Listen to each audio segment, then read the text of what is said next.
Hi everyone, and Boundy from Said With Love, and today we're going to talk about half rectangle triangles. So as exactly as it says, it's a half a triangle but in a rectangle, as opposed to our sort of standard half square triangle, which is a square with triangles.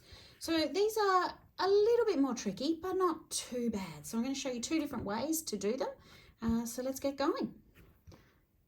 So the first way of doing half rectangle triangles is to use a template that hopefully would come with your pattern. And I'm doing a pattern at the moment, and I found that whilst the cutting out of the fabric to a particular little triangle template takes a little bit more time, it turned out really quite well, fairly accurate, and I didn't need to do very much trimming at the end.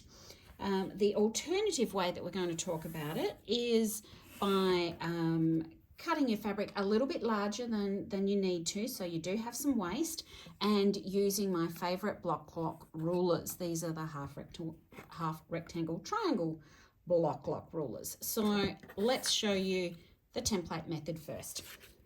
So here, as you can see, I have cut out both a coloured piece and a background piece using my template. When you cut out, if you do face up, so if you do your fabric face up and put them on top of each other, you can cut 2 or 3 or 4 at a time. Just be careful though that whilst these two, for the two different directions of your half rectangle triangles, look very similar, they are not. They're actually the mirror image of each other. So when we have a finished one, we can do things like this block, sort of a little mountain block, I suppose, where you've got the half rectangle triangles together. So I'm just going to look at doing this one first.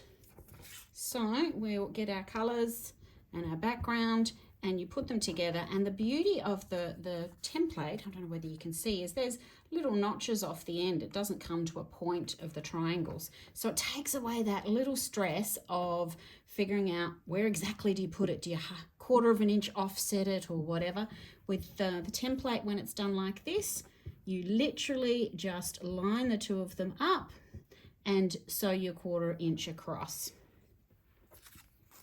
And when you're finished doing your sewing, you press to one side. Now, because I'm going to be doing this mountain block where the two of them are together, I've actually pressed one towards the background and one towards the colour so that these nest a little bit better in the background. But either way, you can press either way or alter the coloured fabric. It's really up to you and how you're going to use this little block. I just then came and quickly checked the sizing of it just to make sure it's, and you can see that block lock rulers come in an A and a B, or a left and a right, depending on which way your seam is going. And I've pressed that way. And so you can see it is pretty close. Very, very little trimming required whatsoever. So the template way is pretty good. A little fiddly with cutting of the template, the fabric via the template itself, but after that, nice and quick and easy. So the other way you need to cut your fabric a little bit bigger. Now I'm doing a 2.5 inch by 4.5 inch half rectangle triangle here. So I have cut my fabric, my front fabric and my back fabric at 3 inches by 5.5 to give myself some wiggle room when I come to trim. And once you've got these two on top of each other, you literally just come in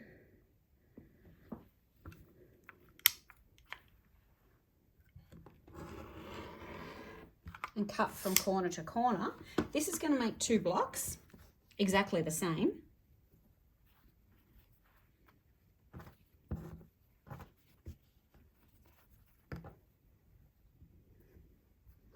And then we have to go to the sewing machine. Now with this, we do have to offset just a little bit by your 1/4 inch, or a very scant 1/4 inch, so that you've got a little bit showing here and a little bit of your background fabric overhanging there. And I'll go and sew that for you and come back. Okay, so here's my block that I've just sewn, and as I said, I sort of offset them a little bit. Now, it doesn't look perfect, but that's where we then grab our block lock rulers and we come in, and the block lock has this indent for where the seam is pressed. So you put it on the side. This is the side that has been pressed away from. So you put it on that, and it locks into, hence the name, block lock. It locks into the seam so that you can then trim really nicely. Now you'll see that the block lock is kind of angled away from sort of the squareness of the block, and this is why we need that extra fabric so that we've got room to do it. In fact, it might even be better to cut sort of 3.5 inches wide by 5.5, just to give you that extra wiggle room. So I'm now going to trim this.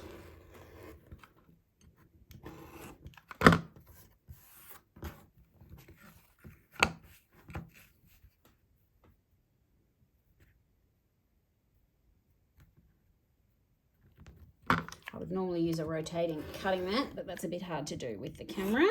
So there we go. Now you'll notice that there is just this little bit of extra. The block lock ruler doesn't cut it directly to the corner, and that's so that when we sew this into a block with other blocks next to it, you get your perfect sort of 1/4 inch seam, and it meets right at the corners. So that's what the block lock is really handy for, that trimming. So here's another one that I did as well. Now obviously you can do the reverse. So when we were cutting this fabric, we cut from corner to corner. If you cut from the other corner, you'll get your reverse block, your B block.